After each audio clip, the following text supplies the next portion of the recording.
একজন মাহবুব ওলি হযরত শাহ জিবারি দাদাজান কেবলা আলমের একজন মুরিদ আশেক মর্তুজা চাচার উসিলায় আজকে আমরা সবাই এখানে একসাথে একত্রিত হয়েছি। আপনারা জবাব দিবেন, জবাব না দিলে কথা বললে ভালো লাগবে না।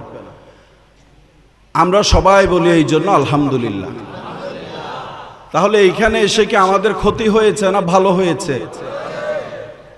এইখানে আপনারা যেভাবে আছেন, ওইদিকে পর্দার আড়ালে মা বোনেরাও আছেন, সবাই কিন্তু এসেছেন এইখানে যে রসুলে পাক সরকারে দো আলম সাল্লাল্লাহু আলাইহি ওয়াসাল্লামের এবং আল্লাহর মকবুল ওলিগণের প্রেমের কথা, আল্লাহ রসুলের ভালোবাসার কথা এখানে আলোচনা হবে বিদায় আপনারা শুনতে এসেছেন, ঠিক কিনা? কারণ এইখানে যদি এই ধরনের আলোচনা না হতো আপনারা আসতেন না। এখানে এমনও লোক আছেন যাদেরকে দাওয়াত দিলেও আনা সম্ভব না, কিন্তু ওই নবীর প্রেম অন্তরের মধ্যে ধারণ করে আছেন, আউলিয়া ইকরামের মহব্বত অন্তরে ধারণ করে আছেন, সেই জন্য ওনারা আল্লাহর রসুলের ভালোবাসার এই মজলিসের মধ্যে এসে পৌঁছেছেন। সবাই বলি সুবহানাল্লাহ। আমাদের দেশের অনেক উলামায়ে কেরামগণ সরকারে দো আলম সাল্লাল্লাহু আলাইহি ওয়াসাল্লামের শান মান আজমতে, শান মান বলতে আল্লাহ রসুলের ইজ্জতের মধ্যে আঘাত হয় এরকম নাউজুবিল্লাহ অনেক কথা বর্তমানে বলে কিনা বলে। আল্লাহ রসুল সাল্লাল্লাহু আলাইহি ওয়াসাল্লাম একদিন বিচার করতে গেলেন, একজন কাফের এবং একজন সাহাবী ছিলেন। বিচার করার পর আল্লাহ রসুল কি করলেন, যেটা সত্য সেটা বলেছেন। এটা রসুলের কাজ কিনা? এটা রসুলের কাজ, সত্যকে সত্য বলা, মিথ্যাকে মিথ্যা বলা। যখন আমার রসুল সরকার দো আলম সাল্লাল্লাহু আলাইহি ওয়াসাল্লাম বিচার করে আসলেন, ওই মুসলমানের পছন্দনীয় হয় নাই, নাউজুবিল্লাহ বলে। হযরত ওমর ফারুক রাদিয়াল্লাহু তাআলা আনহুকে বললেন, ফারুক, আল্লাহ রসুল বিচার করলো যে আল্লাহ রসুল কাফেরের পক্ষ নিল, আমার পক্ষে নিল না। রসুল কখনো পক্ষ নেয় না, রসুল বরং যেটা সত্য তাহা বলেন। তখন হযরত ওমর ফারুক রাদিয়াল্লাহু তাআলা আনহু বললেন, রসুলের বিচার বুঝি তোমার পছন্দ হয় নাই, তাহলে তুমি একটু দাঁড়াও। উনি সাথে সাথে ঘরে গিয়ে ওনার তলোয়ার নিয়ে এক কোপ মেরে ওনার গর্দানকে উড়াই দিয়েছেন। যদি হযরতে ওমর ফারুক রাদিয়াল্লাহু তাআলা আনহু বর্তমান বাংলার জমিনে থাকতো, বহু শত শত উলামায়ে কেরামের গর্দান ওনার তলোয়ার মোবারক উড়াই দিতেন উনি। কারণ রসুল, ওই রসুল জিনাকে দুনিয়াতে লক্ষ লক্ষ নবী এসেছেন, কাউকে আল্লাহ পাক আরশের মধ্যে নিয়ে মেরাজে নিয়ে যান নাই। আমার নবী মুহাম্মদ রাসূলুল্লাহ সাল্লাল্লাহু আলাইহি ওয়াসাল্লামকে মেরাজে নিয়ে আল্লাহ এবং আল্লাহর রাসূল সাক্ষাৎ করেছেন। কোন নবীর ব্যাপারে, কোন রাসূল পাকের ব্যাপারে কি আজমতের মধ্যে কেমন মন্তব্য করে যাচ্ছ? রসুলের বিবি এই করে নাই, রসুলের শরীর মোবারক নাউজুবিল্লাহ এরকম, এই ধরনের কথা কখনো বলা যাবে না। যেখানেই যান, যদি আপনার কাছে এলম থাকে, উত্তর দিতে পারেন, আপনি উত্তর দিবেন। যদি উত্তর দিতে না পারেন, এমন মজলিস থেকে সোজা হেঁটে সরে যাবেন। নিজের অন্তর থেকে রসুল পাকের মহব্বতের, আজমতের কোনো ক্ষতি হবে এরকম কথা আমরা শুনতে চাই না। আপনারা কি চান কেউ? জীবনও না। আমরা তো চাই না নয়, বরং আমাদের গলায় ছুরি চালালো, আল্লাহর কসম করে বলছি, মুহাম্মদ রাসূলুল্লাহর বিরুদ্ধে আমাদের মুখ দিয়ে একটা কথাও বের করতে পারবে না।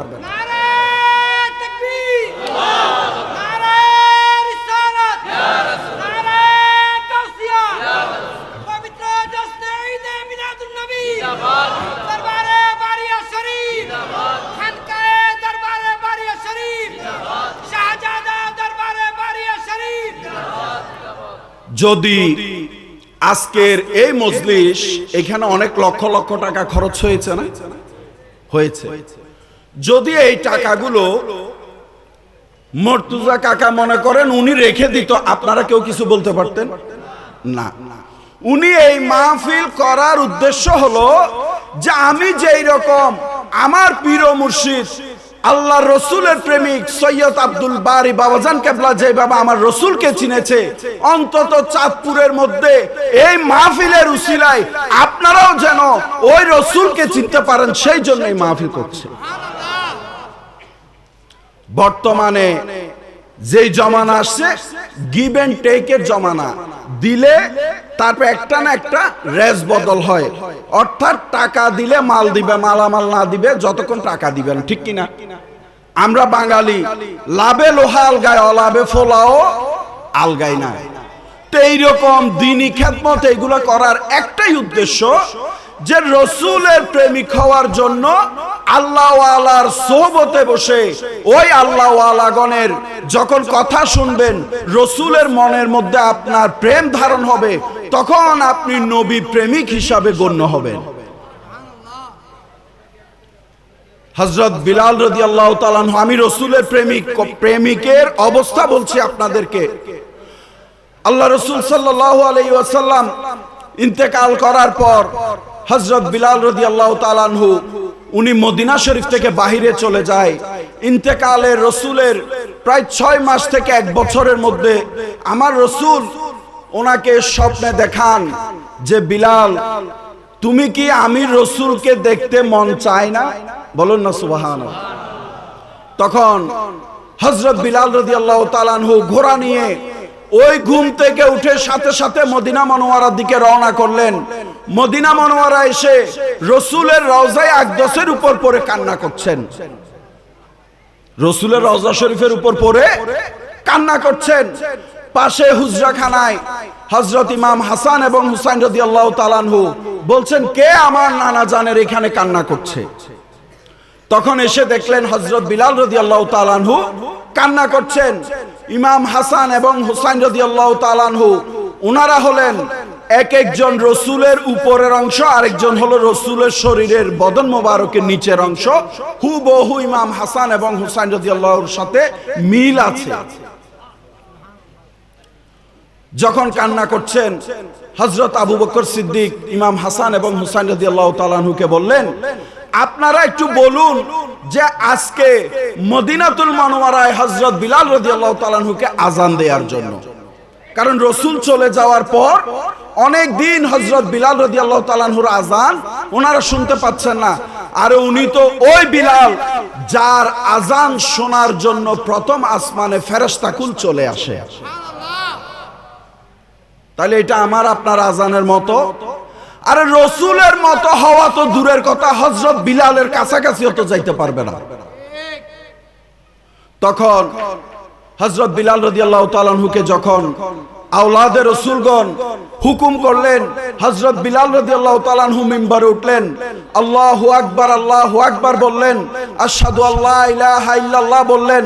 হযরত বিলাল যখন আযান দিতেন প্রত্যেকবার আশহাদু আন্না মুহাম্মাদুর রাসূলুল্লাহ সাল্লাল্লাহু আলাইহি ওয়াসাল্লাম বলার সময় নবী মুহাম্মদ রাসূলুল্লাহর চেয়ার মোবারকের দিকে তাকাতেন, যখন নবী জীবদ্দশা হায়াতে জিন্দেগিতে মদিনা শরীফে ছিলেন। তখন রসুল যখন ওই চেয়ার মোবারকে বসতেন, হযরত বিলাল তাকানোর সাথে সাথে আল্লাহর রসুল মুস্কি হাসি দিতেন। তখনই আশহাদু মুহাম্মাদুর রাসূলুল্লাহ বলা শেষ হতো হযরত বিলাল রাদিয়াল্লাহু তাআলা আনহু। হযরত বিলাল রাদিয়াল্লাহু তাআলা আনহু যখন ওই চেয়ারের মধ্যে আমার রাসূল পাক সাল্লাল্লাহু আলাইহি ওয়াসাল্লামকে আযানের মধ্যে আশহাদু আন্না মুহাম্মাদুর রাসূলুল্লাহ বলতে ওই চেয়ার মোবারক যখন খালি দেখেছেন, উনি সাথে সাথে মদিনা শরীফের মসজিদের মিম্বর থেকে মাথা ঘুরাতে ঘুরাতে, মিম্বর থেকে গড়াতে গড়াতে নিচে পড়ে ইন্তেকাল করেছেন। কোন প্রেমিক ওনারা? ওনারা কোন ধরনের প্রেমিক ছিল? এখন বর্তমানে যদি আপনারা আমারে নাউজুবিল্লাহ একটু 19-20 ওই যে কথা, যারা আল্লাহ রসুলের মহব্বত সম্পর্কে বুঝে না, আমার মানুষ সাধারণ মানুষকে যদি একটু বুঝাই দেয়, বলবে যে হ্যাঁ এরকম মনে হয়। কিন্তু যারা প্রকৃত আশেকে রসুল, রসুলের গোলাম, ওনাদেরকে সারা দিন যদি রসুলের বিরুদ্ধেও কথা বলো ওনাদের কিছু যায় আসে না।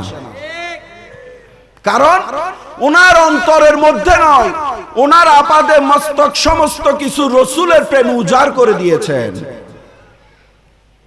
সাহাবায়ে কেরামগণ যখন শরীয়তের মধ্যে একটা জিনিস বলি, যদি রক্ত, কারো রক্ত কেউ খাইতে পারে? পারে না।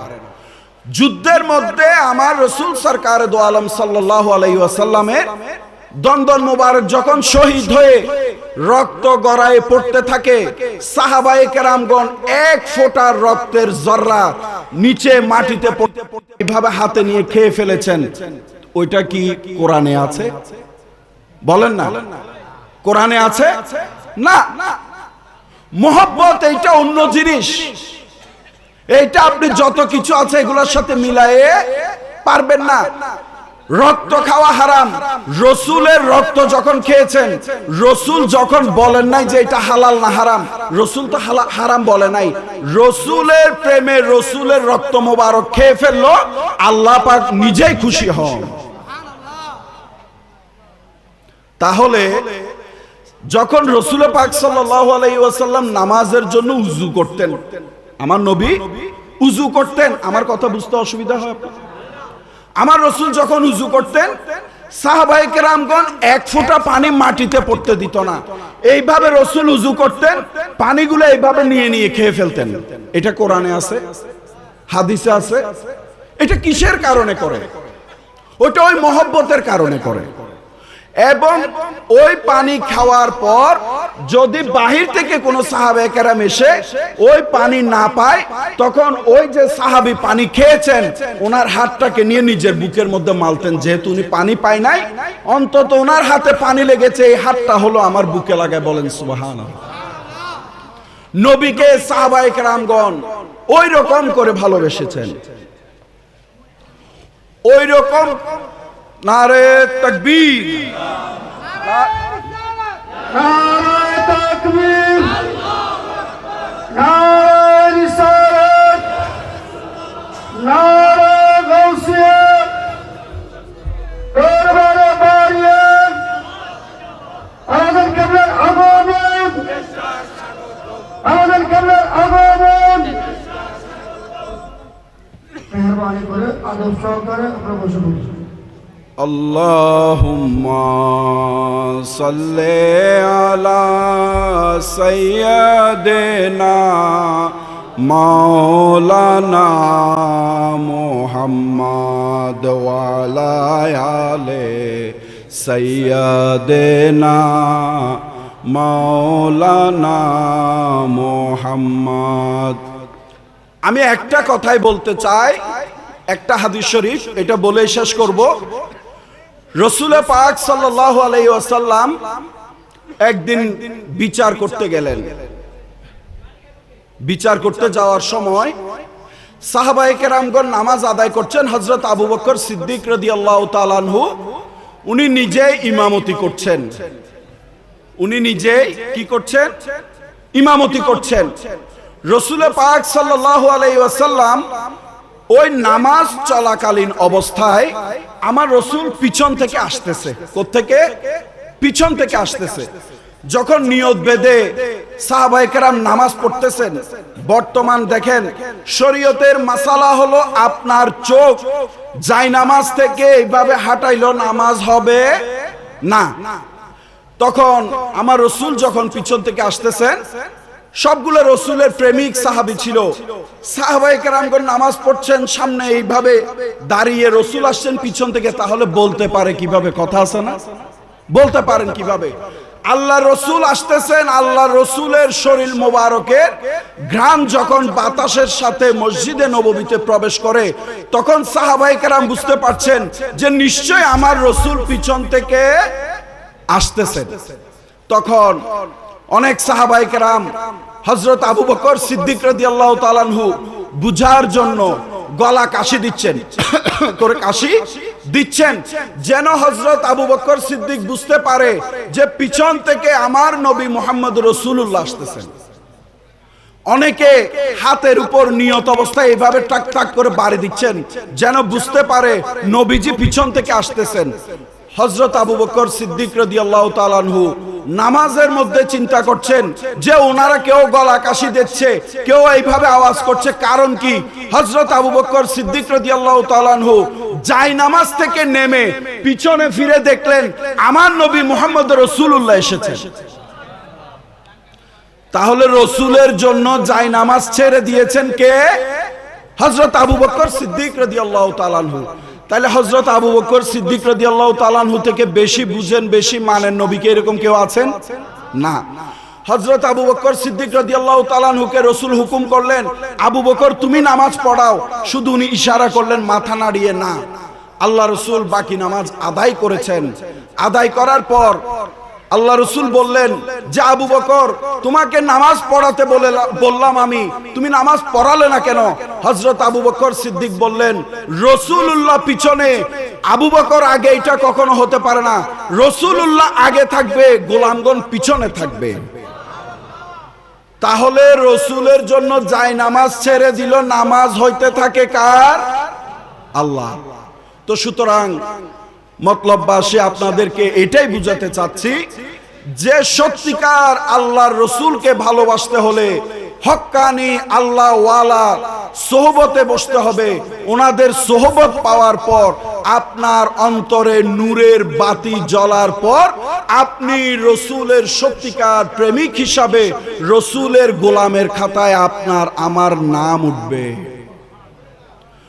আপনারা আগামী ফেব্রুয়ারি মাসে মহান 18 ফাল্গুন পবিত্র ঈদে মিলাদুন নবী সাল্লাল্লাহু আলাইহি ওয়াসাল্লাম এবং গৌসে জামান হযরত শাহজিবারি দাদাজান কেবলা আলমের বার্ষিক মাহফিল, আপনাদের সবাই দাওয়াত রইল। মার্চ মাসে বার্ষিক মাহফিল, আপনাদের সবার দাওয়াত রইল। আসসালামু আলাইকুম ওয়া রাহমাতুল্লাহি ওয়া বারাকাতুহু।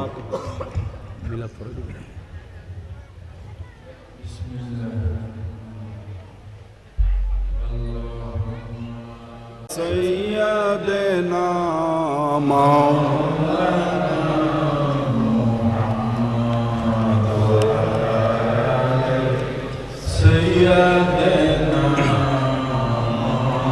لنا محمد اللهم صل على سيدنا مولانا محمد وعلى آل سيدنا مولانا محمد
Salawat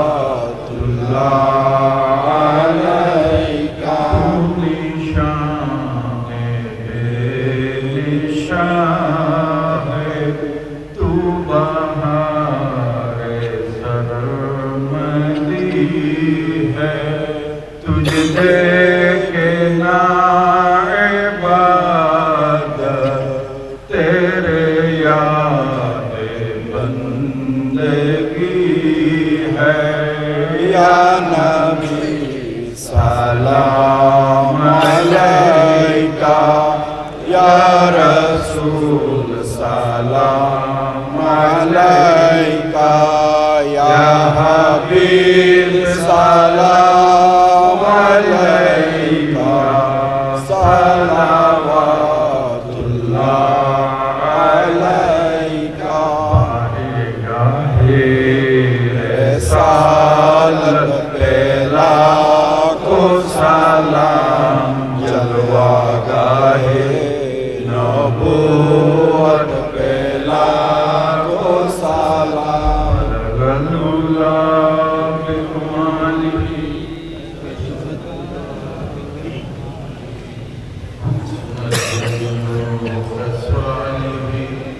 सल्लु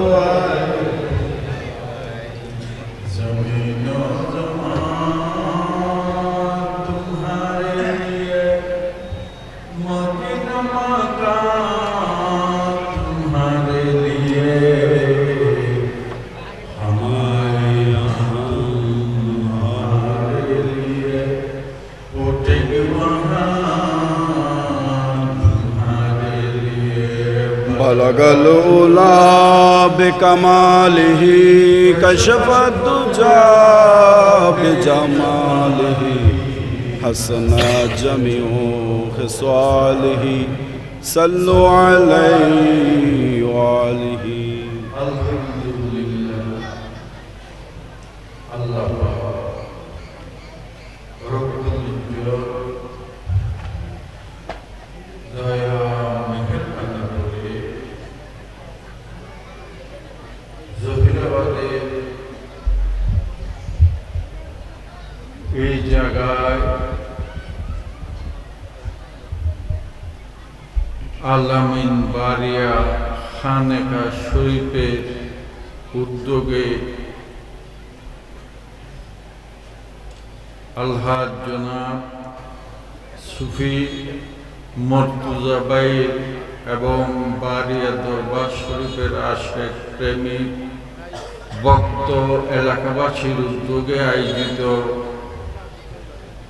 এই রুহানি নূরানি মাহফিলের আয়োজনকে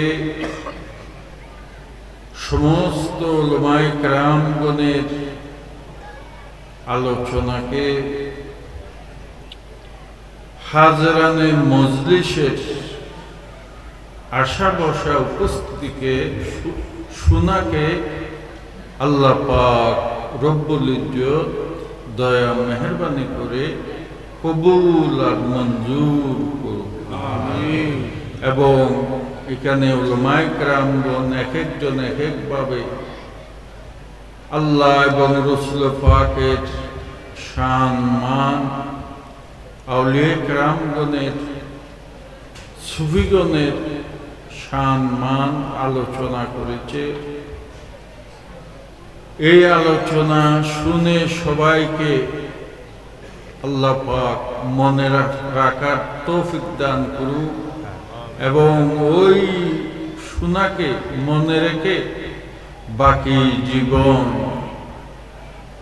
আমল জিন্দেগি করে যাওয়ার আল্লাহ পাক সবাই সেই তৌফিক দান করুন আমিন। আল্লাহুম্মা আমিন।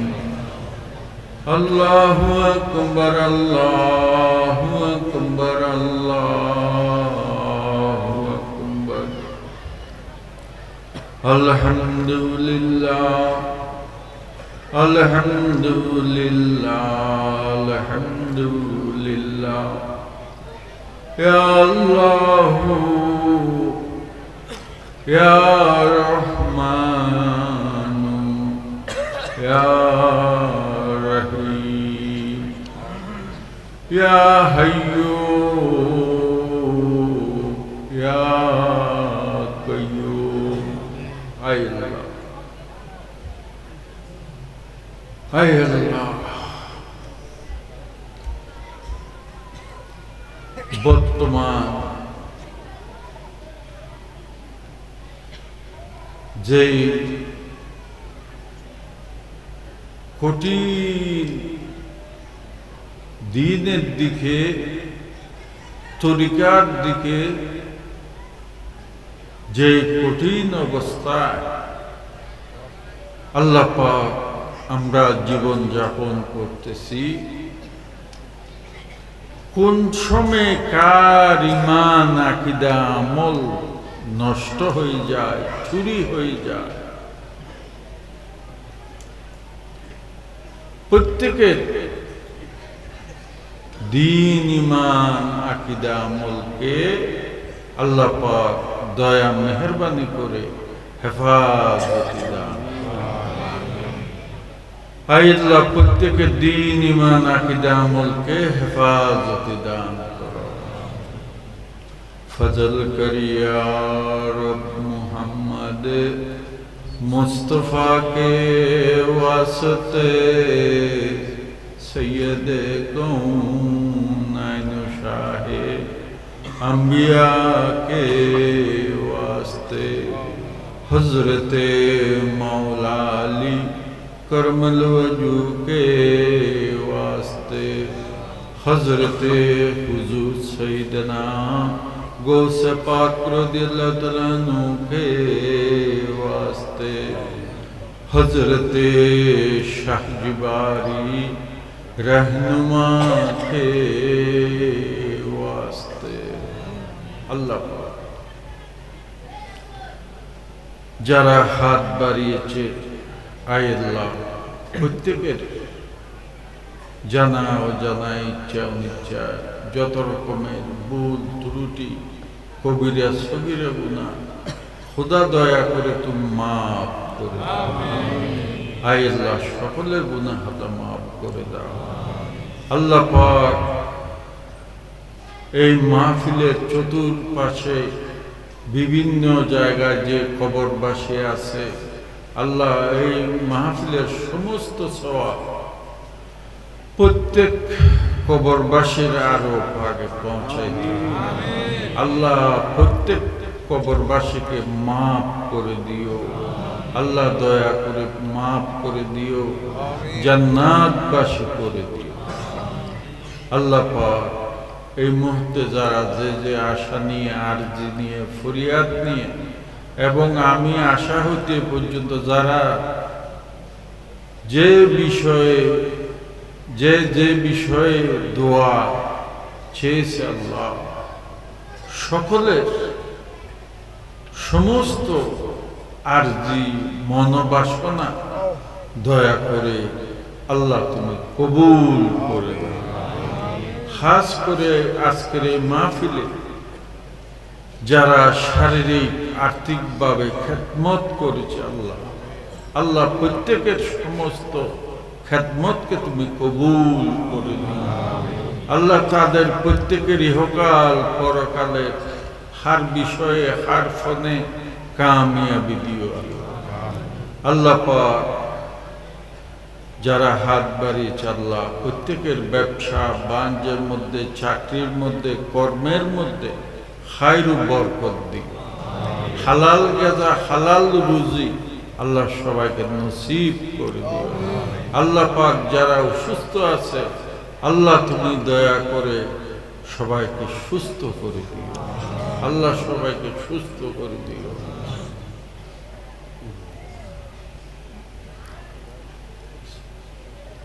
بحق لا إله إلا الله محمد